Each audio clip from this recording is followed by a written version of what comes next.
Trust became Fintech's biggest feature, and I think it's a really important topic. I mean, we've heard trust all day today, and I'm really happy that you're going to be digging into it. So Charles Grinnell from Metric. Charles, I'm in trouble. I thought my name was Cubs Game. Oh. I don't know who's got a worse gig, you all having to listen to me or me having to present to you and hold you all back from watching the Cubs. So I don't know. We're going to make this, we'll make this fun, we'll make this interesting, hopefully pretty entertaining. There was a lot of stuff that was just discussed on the panel that hopefully will maybe spark some ideas, or I'll reinforce through some of the stuff that we're going to go through here. So let's set the stage a little bit. Who am I? Besides a bald bearded guy who's about to yell at you for the next 29 minutes. I'm Charlie. I co-founded a company called Metric. We're a research firm. We focus on something called Outsight. I'm going to get into what the definition of Outsight, basically looking externally at a whole bunch of stuff all over the internet. And so what our team does is we've pulled in a whole bunch of digital data sets from across the entire internet, over 25 of them. We pull them all into one place. We built some proprietary tech, and we have a whole bunch of analysts and strategists who are way smarter than I am that can make sense of that stuff. We do a lot of work across different industries. And so today we're actually going to dig into Chime, right? Who here has heard of Chime? Okay, cool. When I did this in Toronto a few months ago, no hands went up, which was insane. That's like saying you work, I don't know, you're in baseball, but you don't know who the Yankees are. It was crazy to me, those Canadians. I can say that because I'm Canadian. So, cool. Let's talk about Outsight. This is kind of what you all look like right now. I know, it's those 2 hot dogs that you ate at lunch. I didn't eat 2, you did. So, if we look at the dictionary definition of Outsight, this is what it is: the power or act of perceiving external things. Okay, cool, I just hit you with a dictionary definition at 4:18 in the afternoon after getting hammered with content all day long. What this actually means for us as marketers is using external signals, right? So the panel just described and talked about how there's no shortage of data within our organizations. You're absolutely right. It's a shit show. It's everywhere and it's all over. And now here I am saying, look externally. And it's even more of a shit show. But there is value there. There is value there, and we'll get into that. So, what happens is when you don't look at this stuff, you get blind spots. We're going to talk about 3 different types of blind spots here. Blind spots around your audiences, blind spots with your competitors, and blind spots to do with your content. So, some of these blind spots, when we talk about audiences, are we actually meeting our audience where they spend time online? Do we have a good grasp of that, right? Which subgroups are starting to emerge that demand a specific strategy? When we think about competitors, we knew that we grew, right? We knew that we grew, but is that good? As a quick aside, before I started this company, I used to work for a company called Aritzia. Who here knows what Aritzia is? All the women in the room. Cool, women's fashion. Isn't that insane that I used to work there? I know, crazy. And I led social, even crazier. So when I was at Aritzia, and Aritzia now, they're a Canadian company, they're huge in Canada, they're starting to break into the US, they're a $2.5 billion company. I was sitting with the CEO one morning. Every Monday morning, he had Marketing Mondays, and social was a big growth driver for them. We had just had an awesome month. I'm sitting there being like, I'm the man, you know? We had grown 20%. And he was like, okay, you grew 20%. What did the category grow? I didn't have an answer for him. And he said, because if you grew us 20% and the category grew 5%, I should give you a raise. But if the category grew 80%, I should fire you right now. That hit me like a train, right? That's kind of when I started to think, hey, unless we're anchoring in context with what's happening with our competitive set, we don't know what good is. We've heard a lot of talk today about what's working and what's not working. The way that you find out what's working and what's not working is you have to measure, and we're going to get into that in a sec, right? And then the third piece is all around content. Right? So we've seen a lot of content today about content. That's so meta. And the beauty of content today is there's so much signal that we can harness and pull to help us make better content decisions. Okay? So another aside, before I worked in women's fashion, this is going to get even more fun. I used to work in marketing at Red Bull.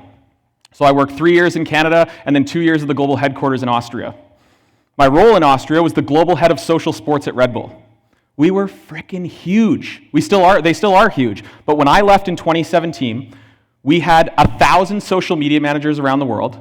We had 400 social media accounts, 200 million followers, and we were publishing 650 times a day. Crazy scale. That's in 2017. That's one brand in 2017, right? So when we're thinking about content, we were publishing so much content, and it wasn't just like this AI slop or whatever. we were having teams sitting there figuring out what is the thumbnail, what's the first 3-second hook, right? Getting really, really deep into what content works. What do people actually watch and spend time with, right? Now, we just heard a comment about how long-form content is dead. I don't know if long-form content is actually dead. Long-form content might be here to stay. Netflix, my wife spends a shitload of time watching Netflix. Long-form, right? We all spend a lot of time watching content. So I actually think long-form bad content is dead. But if we can actually get really, really specific into what's actually pulling us in, what's retaining us, and what wants to keep us watching, I think there's a lot of stuff that we can learn there as marketers. So, how do we clear those blind spots? We have all these blind spots. That was a bit of an aside. How do we clear them? Typically, we get a bunch of weirdos in a room. We incentivize them. We ask them questions. This is known as traditional market research. They lie to us. We say, thank you so much. And then we go try and figure out what to post on Instagram or TikTok or our website. That's insane, right? And so this act of looking externally has always actually existed. We've always done this, right? You heard me talking shit about focus groups or surveys. Then social listening came around in the 2010s. Cambridge Analytica ruined that for everybody. And then, now what we're getting into is these behavioral signals at scale, right? So when I say behavioral signals at scale, there's no shortage of data sets. I'm going to show you a whole bunch of data sets in a second here that we can count and pull meaning from. Now, they're not specific into here's Jim, he's this age, he does this. It's just these more anonymized and aggregated data sets. And so the key takeaway that I want you to take from this is don't ask people what they think, measure what they do. Now, what I didn't say was watch what they do. I said measure what they do. That's the key thing. It's one thing to watch what's going on, it's a whole other thing to measure. So when we're talking about Outsight today, I want to set the stage before we get into Chime. I promise we'll get there, don't worry. So when we talk about Outsight, we're going to talk about audience, competitors, and content. So when I say the word audience, what I mean is your target audience, not your existing customers. Your existing customers are the people who buy your stuff today. Your target audience is people like those people who are not yet in your ecosystem, right? We can learn so much from understanding who they follow, what they're talking about, what do they consume, where do they spend time, right? That's great. That's one piece of the puzzle. This is what we're going to talk about today, competitors, because we did a full teardown on Chime. We can look at our competitors. Now, again, we're not just going to follow our competitors, we're going to measure. We're going to see what they're doing well and what they're not doing well. Where are they spending? How are they positioning themselves? What are they ranking for? Who are they partnering with? When I sat at Aritzia and when I sat at Red Bull, we spent so much time looking externally, both at direct competitors and indirect competitors. So let me break that down for a second. When I say a direct competitor, I mean another entity that sells a similar product or service to you. So when I was at Aritzia, we would look at Zara, we would look at J.Crew, we would look at Lululemon, but then we'd also look at Glossier or L'Oreal or skincare companies. Because at the end of the day, we are trying to sell to the same person. And I am actually competing for that person's attention with all the other brands out there who are, AI slopping and spamming out there, right? So you need to actually look externally at what these competitors are doing.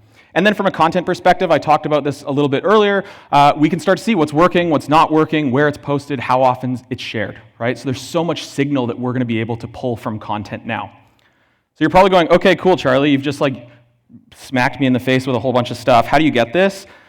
This is a whole bunch of different data tools. And by the way, quick admin thing, if you want this slide deck, in the bottom left, there's a QR code. You can download the whole thing. And I'm going fast here because the Cubs and shit. So, cool. Some of these data tools that you can see here, some of them are free. Some of them are 6 figures a year, right? So it's vast, right? There's so many here. This is overwhelming, right? And it goes back to the point that we just said earlier where it's like, holy moly, we have so much data in our organization, and now here's all these other things. The point that I'm trying to make here is all of the stuff that we see here, media they consume, where they spend time, what's working, what's missing, how often it's shared. All these data sources can help us answer that. The data is out there. The data exists. It's just a matter of if we're going to be able to put in infrastructure and harness it, right? So, why does any of this matter? This is one of my favorite quotes that is misattributed to Mark Twain. It isn't what we don't know that gives us trouble. It's what we think we know that just ain't so. Right? We all have assumptions. What I've learned in running this company for 8 years, I don't know shit. Every time I'm like, oh yeah, this is totally the behavior of that thing. Cool, we go and we look at the digital behavior of someone, and you go, holy moly, I was off. Wow, they actually spend time over here. Right? And the assumptions that we have, we're going through this rapid change. Tell a quick story about my mom. My mom, I'm over at their house one day, and this is why I think we need to get away from demographic personas. My mom, love her, sorry mom, you're 67. My mom's 67, and I'm over at her house, and she has an iPad on the counter. We're talking about something, and she's like, oh, I forget. Let me just Google that. So she walks over to the counter, and me being the research nerd that I am, I'm kicking back like this, being like, where's she going? What's she doing? She walks over to the iPad, she touches the YouTube icon, and in my mind, I'm like, there is no way my 67-year-old mother knows that Google owns YouTube. No chance. I bet my life that she doesn't know that. She touches YouTube, types in her question, hits search, and then she's about to touch a video, and I go, Mom, stop. What are you doing? She goes, I'm Googling, and I'm like, you're on YouTube. She goes, I don't want to read, I want to watch. My mom scrolls like she's 21, she's 67, right? So this idea of, oh, this person is in this demographic and therefore this is how they behave, that's bullshit, right? Because we're actually starting to see these behaviors transcend demographics. And that's really important for us as marketers to figure out how we're going to plan and get in front of them and earn their attention. So, we've talked a lot about data. You've kind of heard, we talked a lot about dashboards and Power BIs and stuff. I think dashboards are a huge crutch. They give us a false sense of confidence. And I was that guy. When I was at Aritzia, when I was at Red Bull, I had these dashboards and they made me feel so good. 20% up and to the right, let's go, right? But it actually didn't give me any context to what was happening in the category. And it didn't actually give me context into, how we can grow our business. So, let's talk about Chime. I almost wore my bathing suit in this to like this. That's me. Ouch. Crazy. Okay, so I understand that what I'm about to show is probably going to be very different than the day-to-day in your organization. That's the point, and that's okay. Right? So, as we're going through this, think about what's a challenge or an objective that we're trying to go through? What's something that we're wrestling with, a big pain in the butt, right? Let's think about that. Let's think about the strategies and the tactics that we're going to uncover today, and then think about, could we actually apply this? Yes or no? And it doesn't always have to be, yes, we could apply this. It might be, hey, we could do something like that in this way, right? So this is kind of meant to be both inspirational as well as informational, right? And there's a whole bunch of data in here that will kind of back up a lot of the stuff that we're saying. So, what is Chime? You already all know this. You all put your hands up and kind of scared me when you went like that. It was the fastest hands all day. So, why should we care about Chime? Because they are crushing. Full stop. They're 10 years old, 22 million users, and they're growing 30% year over year. Right? And they broke the mold. Arguably, they did it with one of the hardest customer groups to reach, which is gig workers and students. Right? So, they're not going after, my rich parents who have a shitload of cash in the bank. Right? They're going after a really, really interesting, difficult segment, and the way they did it from a marketing perspective, we can learn a ton from. So let's talk about who they built for. So way back in 2019, this graph is a little small here, you can see, I got a laser, let's go. So, crazy. Early wage access, this is bad now. Early wage access, right? So this is Google search volume for early wage access. And then this is, Chime's brand sentiment. So what they actually did was they started to look, before just diving in and going, here's what we're doing, they actually listened in the market and got an understanding of what are people talking about and what are they doing. Now, they looked at early wage access. What they did that was super smart, that most other brands, not even just financial, most other brands need to learn is don't ruin the language with marketing. So what do? They created something called Spot Me. Right? And Spot Me was their kind of like early wage access. So they're listening to the market based on what the market is telling them, and then they're taking that and translating that and not putting some crappy branded name on it, right? They're actually using more cultural language that's easier to understand. Then they leaned into this tidal wave of the gig economy, right? Over a third of the US population is involved in some sort of gig economy or freelance work, and that number is projected to reach 50% by 2027. So they're starting to catch a wave here. And so when we think about, okay, who are these people, right? They're primarily younger, age 18 to 34, likely to have less formal education, lower middle income brackets, digital native, blah, blah, blah, blah, blah. Pretty straightforward. But what did they do to actually get at those people, right? We all have our personas. Yeah, they're this person, they're that person, but it's really interesting to see what they did. So when we actually tore apart all of the public mentions online, these were the 3 things that were talked about the most. So we pulled this from Reddit, from blogs, from any media, all of this, right? Low fees, no surprise there. Early pay with SpotMe. That's really interesting. People seem to like that. And they also have a simple mobile app. We're going to get into this in a second, right? And what's fascinating is 1/4 of Chime's consumers cite the app as the primary reason they joined. It's an easy app, right? It's really interesting. It's really interesting. And so when we think about that, this is a lot of text for 4:32 in the afternoon. When we think about that, the way that they actually built their app and their ecosystem, not only are customers saying that, they're starting to see it in the data, right? So you can see this is looking at all neobanks and traditional FIs. You can see their app ratings are higher, right? Their customer service is chat and human first. They have higher scores on Trustpilot, right? And the onboarding experience is much faster, right? So these things might be seen as like, oh, kind of like nice to have, gimmicky. Well, the proof's about to be in the pudding. It's stickier than all of your apps. And arguably, your apps, your digital banking, should be the stickiest app because it's how you interact with the world with money, right? So what this is looking at is, if we look at Android and iOS, this is the daily stickiness of Android and iOS in the US versus the top 20 financial apps in the US. The average daily stickiness of American financial services mobile apps is 25%. Chime's at 33, right? So the way that they're building, the insight, the unlock here is Chime actually doesn't think, hey, we're competing with other banks. They go, oh, wow, we're competing with Uber. We're competing with TikTok. We're competing with Amazon. Maybe Amazon's design's a little crappy, but their product is pretty wild.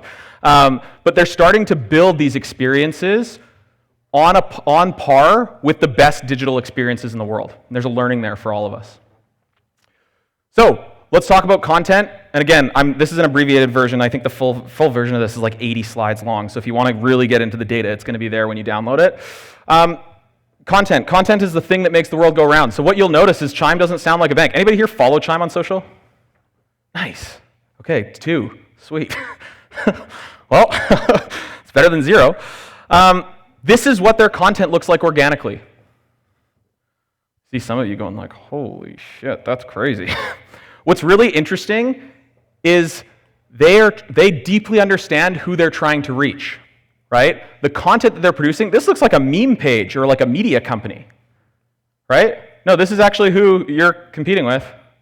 They're doing it this way because they understand they want to win that attention, right? But there is some stuff I think that we can learn here. So when we get into content, this is what it looks like organically, and they speak plain, it's familiar, it feels human, right? It feels like they know that the people they're trying to reach are spending time there. Now you're thinking, okay, great, like how do they sell to them?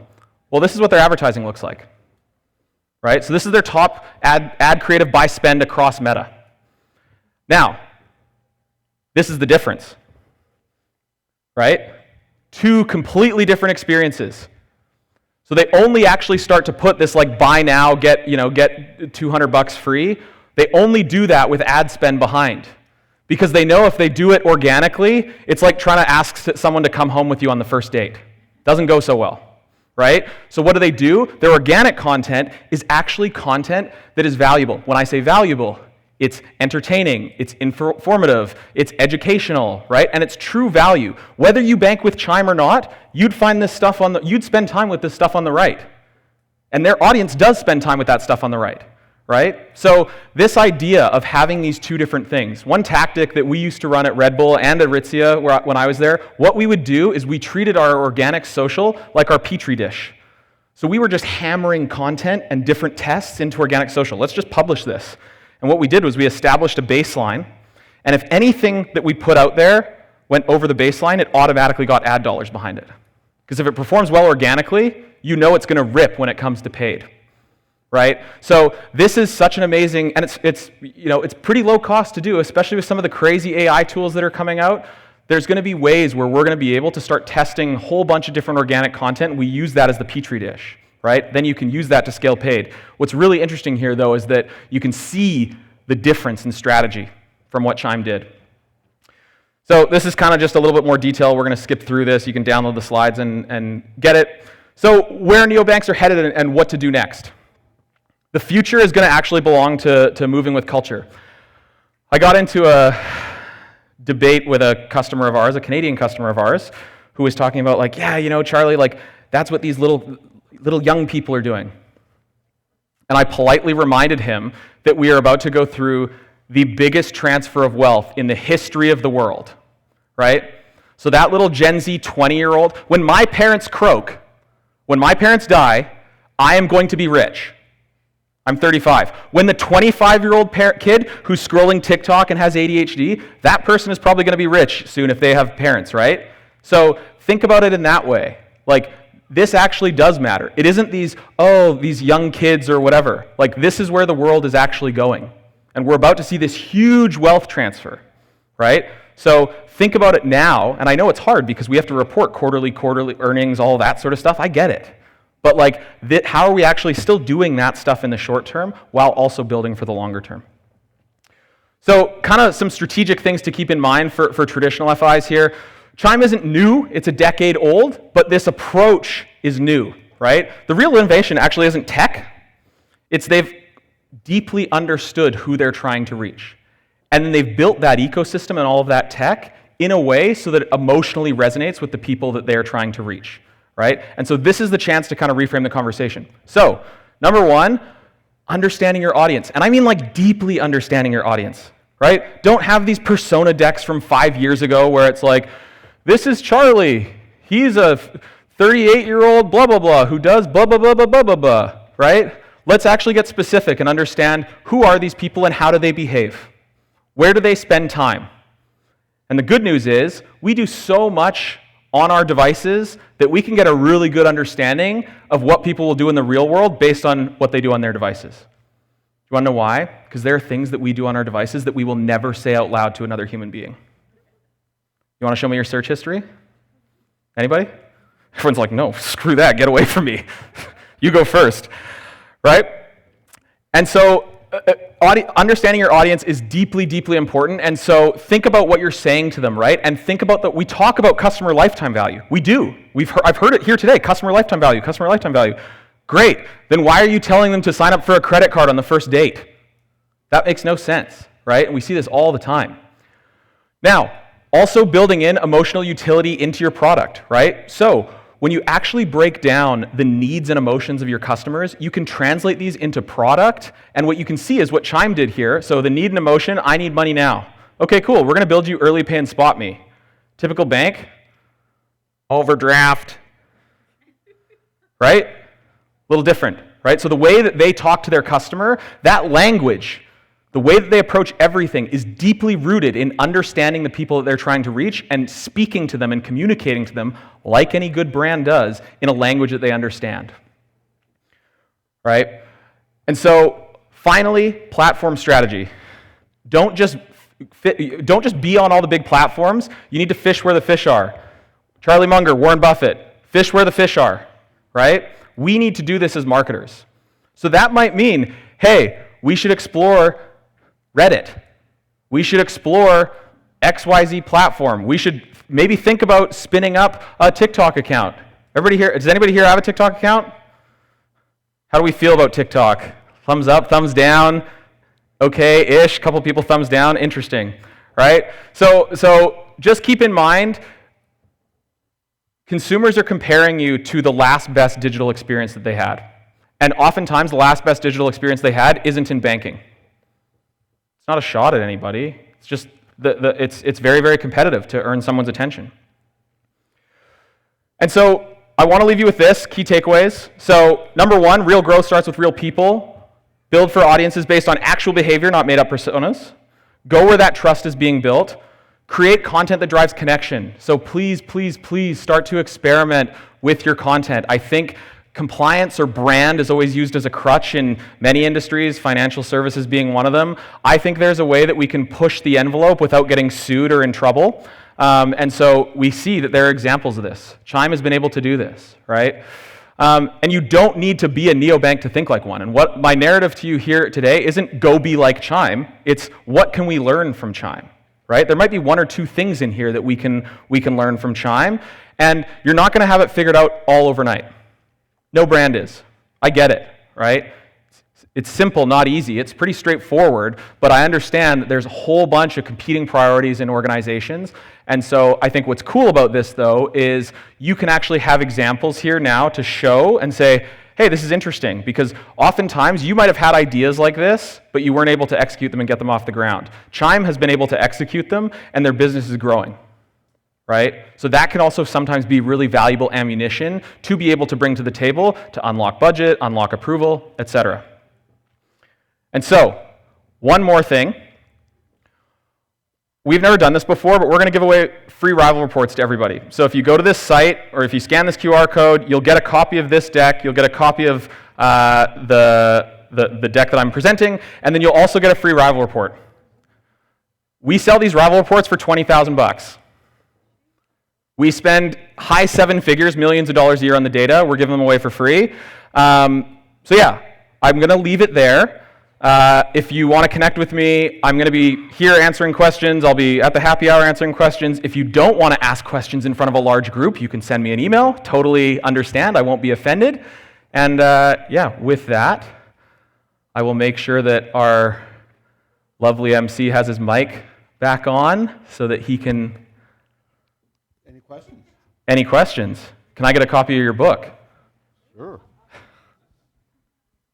Oh, yes. Nice. Long-form content. I love it. Let's go. Lovely. I haven't So, seen yeah. that in 50 years. I'm done. Thank you. Man, I'd love Oh, that. geez. I want that report. Thank you. Thanks. Oh, I forgot something. Filibuster. Uh-oh, filibuster. I don't know. I'm Canadian. I don't know if we do that. Does that mean talk? These people are like, please just be quiet. That's right. Okay, that was great, Charlie. I'm a bit of a content nerd too. I'm a cartoonist, so Okay. it's the short form content. And an author. Yeah, and an author. The cartoons are more popular. To wrap up, before